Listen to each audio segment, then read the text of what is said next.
Favoriser la pratique sportive a toujours été une motivation importante de la municipalité à laquelle je souscris pleinement en tant que pratiquant. Et au moment d'évoquer le caractère sportif de Saint-Paul-Trois-Châteaux, je retiens 2 dates en 2021 qui sont les témoins de cette vivacité et de cette capacité à mobiliser les énergies. Je pense au Trail urbain du patrimoine et à l'accueil du départ de la 12e étape du Tour de France. Mais au-delà de ces événements phares se cache une activité sportive exceptionnelle et un choix de discipline important.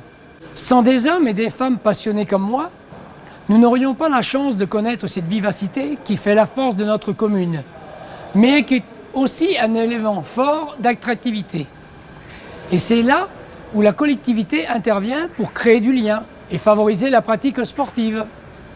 Il faut bien sûr essayer de satisfaire au mieux les besoins de nos sportifs, que cela soit en mettant à disposition des équipements sportifs, en participant à la logistique ou en subventionnant les clubs. L'effort est conséquent et je peux vous dire que nous faisons figure d'exemple pour une collectivité de notre strate. Le sport est aussi riche de valeurs universelles auxquelles nous sommes attachés, tant elles contribuent au vivre ensemble et favorisent le développement et l'épanouissement de chacun. Et il n'est de plus beaux événements sportifs que les Jeux Olympiques pour mettre en exergue ces valeurs. En 2024, les JO se dérouleront en France. Saint-Paul-Trois-Châteaux a souhaité s'associer à cette organisation et devenir un des partenaires de sa promotion en obtenant le label Terre des Jeux 2024. Dès cette année, nous allons travailler avec les clubs de la commune afin de profiter de ce label pour promouvoir la pratique sportive. Bonne année à vous tous pour cette année 2022, année des 3C à Saint-Paul-Trois-Châteaux.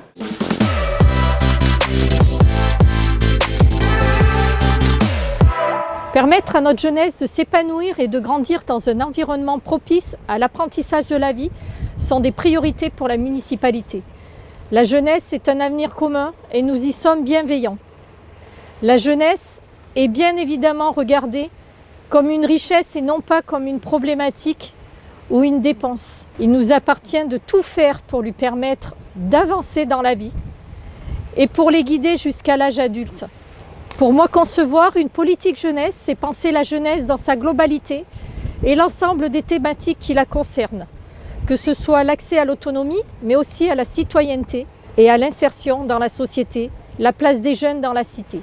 Le sujet est bien évidemment vaste, mais tellement passionnant. Parmi les chantiers de l'année 2021, je citerai par exemple le renouvellement du conseil municipal des jeunes, l'organisation des chantiers jeunes, ou bien encore la création du nouveau City Stade situé à côté du skatepark que nous allons rénover prochainement, sans oublier nos centres de loisirs. Nous allons poursuivre dans cette voie en 2022 pour répondre encore mieux aux besoins de nos jeunes afin d'en faire les citoyens de demain. Bonne année à vous tous et bienvenue en 2022, année des 3C à Saint-Paul-Trois-Châteaux.